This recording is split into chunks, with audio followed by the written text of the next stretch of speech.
Imagine a forest, so silent, the birds stopped singing years ago.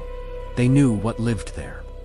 Deep in the dark woods, there lived a nightmare. He didn't want your gold. He didn't want your land. He wanted your life, but only as a tally.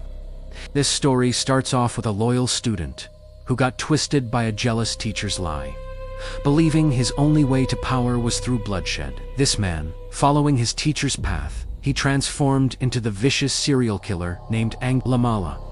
Around his neck, he wore a gruesome garland of 999 sun-bleached finger bones, like a twisted rosary. He was just one life away from his goal, one kill away from what he thought was completion. Then, there showed up the Buddha, gliding through the graveyard like he was taking a stroll in a garden. He was calm and confident. Angulimala didn't hesitate.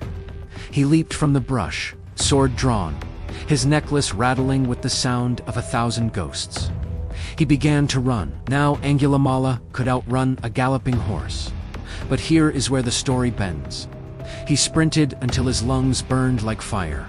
But the monk, who was merely strolling, remained 10 paces ahead. It was like chasing the horizon.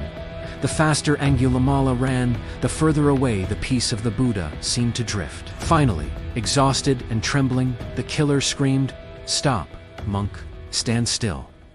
The Buddha turned. His eyes weren't filled with the terror Angulimala was used to. They were filled with a terrifying, deep kindness. "I have stopped. I have stopped long ago. I stopped the violence. I stopped the ego. I stopped the running," the Buddha replied. "When will you finally stop?" the Buddha asked. The 1,000th finger didn't matter. Angulimala was shocked, but awakened, like waking from a dream. The lie he had been living for years shattered like glass. You see, the Buddha didn't fight him with a blade. He fought him with a mirror. For the first time, the man saw himself not as a warrior, but as a tired, lonely man, carrying a heavy burden of bone and grief. He didn't just drop his sword. He dropped his identity. He realized that the person he had been trying to kill all along was the man he used to be. The story doesn't end with a magic spell. It ends with a long, hard walk. Angulimala became a monk, but the world didn't forget his crimes. He spent his days bleeding from the stones thrown by those he left behind. But he didn't care anymore. He had finally stopped. Because he knew a secret we often forget.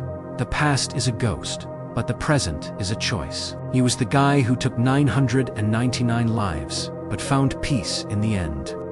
Once a victim of the system, he became someone who truly understood it. If he could navigate through that darkness and find peace as an enlightened man, why can't we?